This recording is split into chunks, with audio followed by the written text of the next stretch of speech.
आंचल सिंह और आप सभी का स्वागत है हमारे चैनल पर। पिछले कुछ दिनों में देश के कई हिस्सों में दो समुदायों के बीच हिंसक झड़प देखने को मिली है। लाउड स्पीकर पर अजान का मुद्दा, रामनवमी यात्रा के दौरान देश के कई हिस्सों में हुई हिंसा और अब राजधानी दिल्ली में हनुमान जयंती की शोभा यात्रा के दौरान हुई हिंसा कानून व्यवस्था की पोल पट्टी खोलती है। आरोप ये भी लग रहा है कि ये सब कुछ राजनीति से प्रेरित सुनियोजित तरीके से किया गया है ताकि तमाम पार्टियां अपने एजेंडे के हिसाब से एंगल निकालकर उसे भुना सकें। और अब इस मुद्दे को भुनाने और आरोप प्रत्यारोप लगाने का दौर शुरू हो गया है।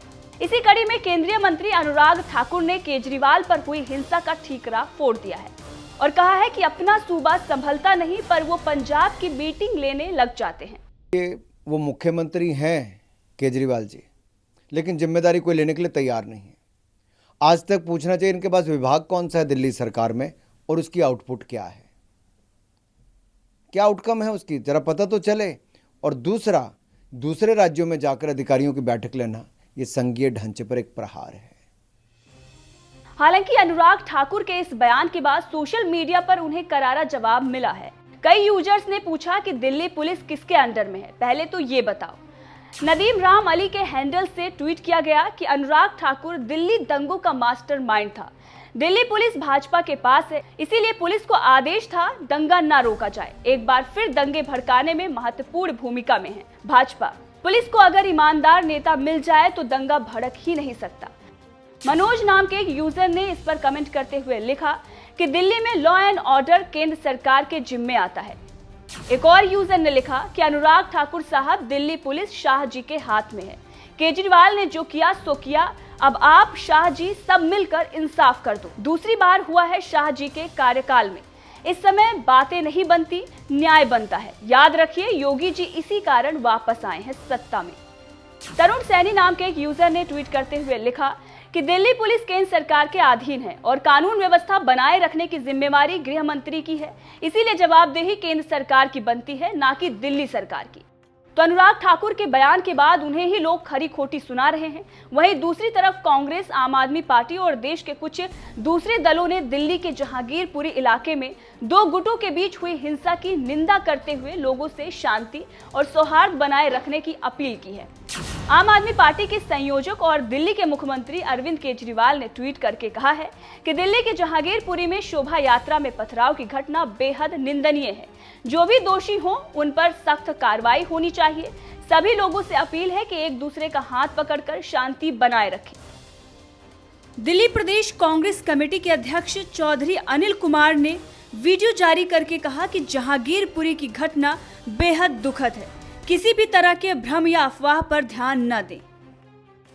आज जहांगीरपुरी में हुए भगवान हनुमान जी की शोभा यात्रा में पथराव को लेकर के जो तनाव पैदा हुआ है, मैं दिल्ली वासियों से और दोनों ही धर्म के लोगों से, वहाँ के लोगों से अपील करना चाहता हूँ, दिल्ली वासियों से अपील करना चाहता हूँ कि दिल्ली की शांति स्थापित रहे।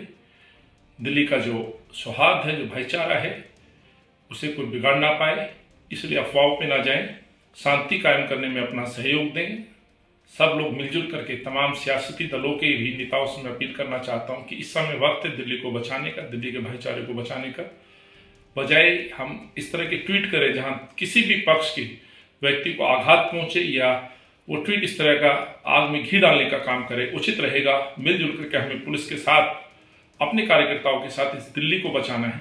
और यदि कोई इसमें दोषी है तो पुलिस से भी कहना चाहता हूँ इस पर सख्ती से निपटे, दोषियों को बख्शा ना जाए। नॉर्थ ईस्ट की घटना के बाद एक बार फिर दिल्ली शर्मसार हुई है। दिल्ली पे फिर एक कलंक लगा है। दिल्ली के भाईचारे पे कुठाराघात हुआ है। दिल्ली पहचान है, देश की राजधानी के साथ साथ तमाम समुदाय और जाति के लोग इस शहर में रहते हैं। इस शहर को बचाने के लिए हाथ जोड़ की विनती है, आइए मिलकर इस शहर को बचाएं। राष्ट्रीय जनता दल के सांसद मनोज झा ने भी इस पर कहा। उन्होंने कहा कि दिल्ली में सामाजिक ताने बाने को चोटिल करने की कोशिश की गई है। केंद्र सरकार से विनती है कि बिना नफा नुकसान की विवेचना के उपद्रवियों को चिन्हित कर कार्रवाई करे। दिल्ली सरकार अपने सभी विधायकों को मैदान में उतारे। तो इस तरह से जहांगीरपुरी में दो समुदायों के बीच हुई हिंसा के मामले में राजनीतिक पार्टियां आमने सामने हैं। दिल्ली के जहांगीरपुरी से पहले भी देश के कई हिस्सों में हिंसा हो चुकी है। इसे देखते हुए प्रशासन को सख्त और मुस्तैद रहना चाहिए था, लेकिन इसके बाद भी कानून व्यवस्था में लापरवाही कई बड़े सवाल खड़ी करती है। बहरहाल ये अभी जांच का विषय है। सीसीटीवी फुटेज खंगाले जा रहे हैं और काफी बारीकी से तफ्तीश की जा रही है। जांच के बाद दूध का दूध और पानी का पानी हो जाएगा। लेकिन आप इस खबर पर क्या कहना चाहते हैं, कमेंट करके अपनी राय दे सकते हैं।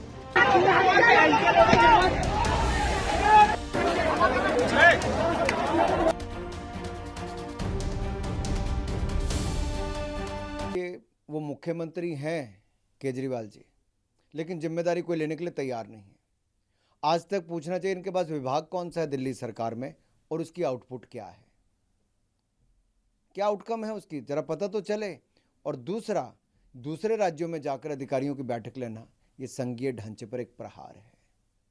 और यही नहीं, उत्तर प्रदेश में भी आए थे, वहाँ पर इनकी नाकामयाबियाँ रही, सारी सीटों पर जमानत जब्त हुई और यहाँ पर अपनी सरकार चला नहीं पाते हैं और ठीकरा किसी और पर फोड़ने का काम करते हैं।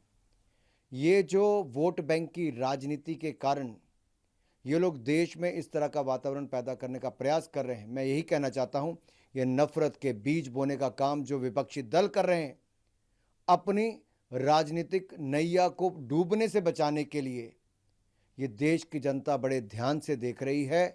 इनके कारनामे जनता ने पहले भी देखे, इनको पहले भी नकारा है और आगे भी।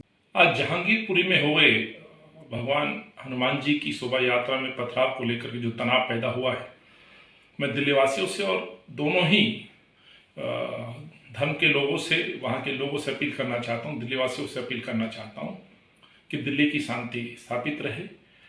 दिल्ली का जो सौहार्द है, जो भाईचारा है, उसे कोई बिगाड़ ना पाए, इसलिए अफवाहों पे ना जाएं, शांति कायम करने में अपना सहयोग दें। सब लोग मिलजुल करके, तमाम सियासती दलों के भी नेताओं से मैं अपील करना चाहता हूं कि इस समय वक्त है दिल्ली को बचाने का, दिल्ली के भाईचारे को बचाने का। बजाय हम इस तरह के ट्वीट करें जहां किसी भी पक्ष के व्यक्ति को आघात पहुंचे या वो ट्वीट इस तरह का आग में घी डालने का काम करे, उचित रहेगा मिलजुल करके हमें पुलिस के साथ, अपने कार्यकर्ताओं के साथ इस दिल्ली को बचाना है। और यदि कोई इसमें दोषी है तो पुलिस से भी कहना चाहता हूं, इस पर सख्ती से निपटे, दोषियों को बख्शा ना जाए। नॉर्थ ईस्ट की घटना के बाद एक बार फिर दिल्ली शर्मसार रही है, दिल्ली पे फिर एक कलंक लगा है, दिल्ली के भाईचारे पे कुठाराघात हुआ है। दिल्ली पहचान है, देश की राजधानी के साथ साथ तमाम समुदाय और जाति के लोग इस शहर में रहते हैं। इस शहर को बचाने के लिए हाथ जोड़ के विनती है, आइए मिलकर इस शहर को बचाएं, शांति स्थापित करने की हम अपील करें।